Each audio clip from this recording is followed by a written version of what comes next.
எதிர்க்கட்சி தலைவர் உதயநிதி ஸ்டாலின் அவர்கள் கைது செய்யப்பட்ட தகவல் எப்படி தமிழ்நாடு முழுவதும் காட்டுத்தீயாக பரவுமோ அதைவிட வேகமாக உதயநிதி ஸ்டாலின் அவர்கள் ஏன் கைது செய்யப்பட்டார் அப்படிங்கிற தகவலும் கூட சேர்ந்து பரவும் அப்படிங்கிறது தான் 100% மறுக்க முடியாத உண்மை.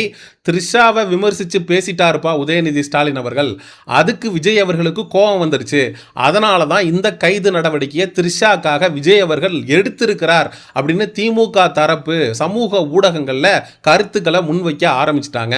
இந்த நிலையில தான் த்ரிஷா அவர்கள் இன்ஸ்டாகிராமில் ஒரு பதிவு ஒன்று போட்டிருக்காங்க. அந்த பதிவு, எனக்காக நீ ஏன் இதெல்லாம் செய்கிற அப்படின்னு சொல்லி ஒரு கேள்வி கேட்டு ஏ மூச்சவ பேச்சவ அப்படின்னு ஒரு சாங்கை போட்டு விஜய் அவர்களும் த்ரிஷா அவர்களும் கில்லி படத்தில் கிளைமேக்ஸ் காட்சியில் கட்டி பிடிச்சிக்கிற மாதிரியான அந்த காட்சிகள் இருக்கக்கூடிய ஒரு வீடியோ ஒன்று த்ரிஷா அவர்கள் பதிவு அப்படிங்கிறத பண்ணியிருக்கிறாங்க. இது மிகப்பெரிய அளவில் சர்ச்சைக்கு உள்ளாயிருக்கு. உதயநிதி ஸ்டாலின் அவர்கள் விஜய் அவர்களுடைய பர்சனல் குறித்து பேசுறத நம்ம எந்த விதத்திலையுமே அங்கீகரிக்கல, வரவேற்கல. ஆனால் இதெல்லாம் எங்கேருந்து தொடங்குது அப்படிங்கிறத பற்றி நம்ம பேசி தான் ஆக வேண்டியிருக்கு. விஜய் அவர்கள் மதுரை மாநாட்டில் உதயநிதி ஸ்டாலின் அவர்களுடைய அப்பாவாக இருக்கக்கூடிய ஸ்டாலின் அவர்களை ஸ்டாலின் அங்கிள் கேக்குதா அங்கிள் அப்படின்னு நக்கல் பண்ணி எல்லல் பண்ணும் தோனியில் பேசியிருந்தாரு.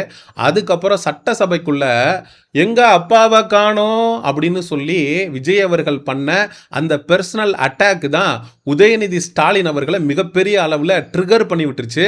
அது மட்டும் இல்லாமல் விஜய் அவர்களுடைய பர்சனல் லைஃப் குறித்து உதயநிதி ஸ்டாலின் அவர்கள் பேசுவதற்கு முக்கிய காரணமாக அமைந்தது. விஜய் அவர்கள் அப்பாவை காணோம் அப்படின்னு சட்டசபையில் உதயநிதி ஸ்டாலின் அவர்களை கிரிட்டிசைஸ் பண்ணப்பவே உதயநிதி ஸ்டாலின் அவர்கள் செங்கல்பட்டு குடும்ப நல நீதிமன்றத்தில் மனைவி ஒருத்தவங்க புருஷனை காணோம் அப்படின்னு தேடிக்கிட்டு இருக்காங்க அப்படின்னு சங்கீதா அவர்கள் விஜய்க்கு எதிராக செங்கல்பட்டு குடும்ப நல நீதிமன்றத்தில் டிவோர்ஸ் கேஸ் அப்ளை பண்ணதை மேற்கோடிட்டு உதயநிதி ஸ்டாலின் அவர்கள் பேசியிருந்தாரு. அப்பையெல்லாம் முதலமைச்சர் விஜய் அவர்கள் உதயநிதி ஸ்டாலின் அவர்களுக்கு எதிராக எந்த விதமான நடவடிக்கையும் எடுக்கல.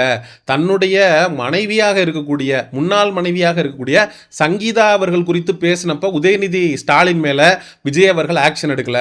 ஆனா த்ரிஷா அவர்கள் பற்றி உதயநிதி அவர்கள் வாய் திறந்ததுமே உடனடியாக விஜய் அவர்கள் ஆக்ஷன் எடுக்கிறாரு.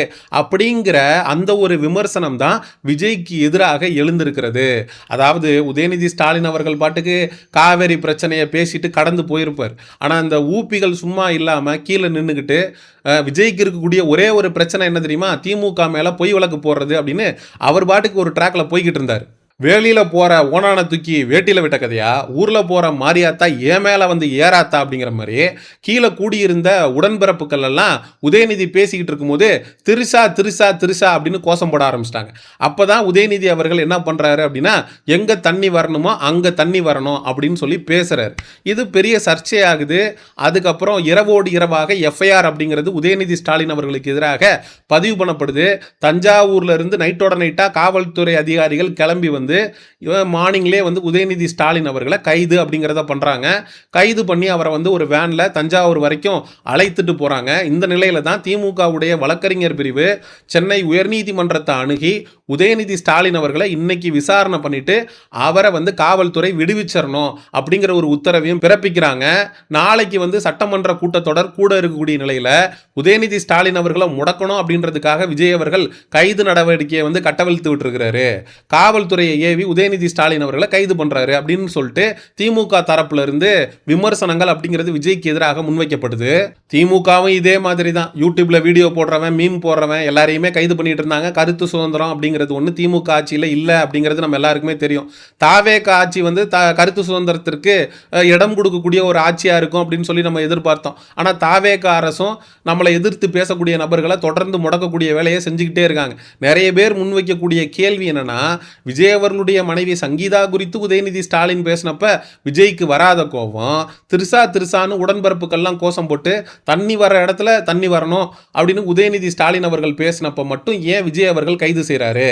கேட்டா பெண்களுக்கு எதிராக ஆபாசமா பேசிட்டாரு, கீழ்த்தனமா பேசிட்டாரு அப்படின்னு சொல்லிட்டு தாவேகா தரப்பு வந்து பேட்டி கொடுக்க ஆரம்பிச்சிருக்கு. தாவேகாவுடைய எம்எல்ஏக்கள் சிடிஆர் நிர்மல்குமார் அமைச்சர் அவர்லாம் பெண்களுக்கு எதிராக ஆபாசமா பேசினா இந்த அரசு வந்து கைது செய்யும். பெண்களுக்கு எதிராக ஆபாசமா பேசினாரா இல்லை ஒரு பெண்ணுக்கு எதிராக ஆபாசமா பேசினாரா? த்ரிஷா அப்படின்னு சொல்லும் போது பெண்கள் கிடையாது, அது வந்து சிங்குலர், ப்ளூரல் கிடையாது. ஸோ த்ரிஷாவை பற்றி பேசினா இந்த கவர்மெண்ட் ரியாக்ட் பண்ணுதா அப்படிங்கிறது தான் கேள்வியாக இருக்குது. திமுகவுடைய தலைமை நிர்வாகி ஒருத்தர்லாம் த்ரிஷா என்ன தமிழ்நாட்டுடைய முதலமைச்சரா இல்ல இந்தியாவுடைய பிரதமரா, த்ரிஷாவை விமர்சிச்சா கைது பண்ணுவீங்களா அப்படிங்கிற கேள்வியை முன் வச்சிருக்காங்க. திராவிட முன்னேற்ற கழகத்தினுடைய உடன்பிறப்புகள் ஆங்காங்கே போராட்டம் பண்ணி கைதாகிட்டு இருக்காங்க. அதுல கைதான குரூப் ஒன்று விஜய் அவர்களுக்கு எதிராக ஒரு கோஷத்தை முன்வைக்குது. த்ரிஷா புருஷன் விஜய் அப்படின்னு சொல்லி கோஷம் போடக்கூடிய வீடியோ ஒன்று சமூக ஊடகங்கள்ல காட்டுத்தீயா பரவிக்கிட்டு இருக்கு.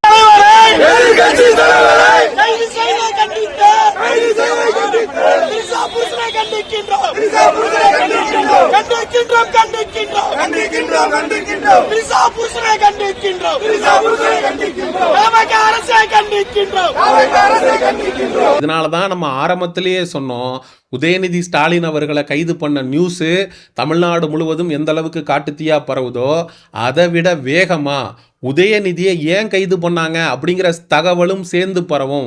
அது விஜய் அவர்களுக்கு மிகப்பெரிய அளவில் பின்னடைவை ஏற்படுத்தும். விஜய் அவர்கள் உதயநிதி ஸ்டாலின் அவர்களை கைது செய்திருக்கிறத நம்ம வெறும் அரசியல் பழிவாங்கும் நடவடிக்கை அப்படின்னு கடந்து போயிட முடியாது. உண்மையிலேயே பர்சனலாக விஜயை உதயநிதி அட்டாக் பண்ணுறாரு அப்படின்னா, செங்கல்பட்டு நீதிமன்றத்தில் புருஷனை காணோன்னு பொண்டாட்டி தேடிக்கிட்டு இருக்காங்க அப்படிங்கிற ஸ்டேட்மெண்ட்டை உதயநிதி ஸ்டாலின் அவர்கள் கொடுத்தப்பவே உதயநிதி ஸ்டாலின் அவர்களை விஜய் கைது பண்ணியிருக்கலாம். அப்பெல்லாம் உதயநிதியை கைது பண்ணாத விஜய் த்ரிஷாவை பற்றி பேசும்போது மட்டும் கைது பண்ணுறாரு அப்படிங்கிறது தான் இப்போ சமூக ஊடகங்களில் விஜய்க்கு எதிரான விமர்சனங்களை முன்வைக்கிறதுக்கு முக்கியமான காரணமாக அமைந்திருக்கிறது. உதயநிதி ஸ்டாலின் அவர்கள் பேசினதை நம்ம நியாயப்படுத்தலை, அவருக்கு ஆதரவாக நம்ம நிலைப்பாடு எடுக்க போகிறது இல்லை. ஆனால் இதை யார் ஆரம்பிச்சா அப்படிங்கிறத பற்றி நம்ம பேசியே ஆகணும்.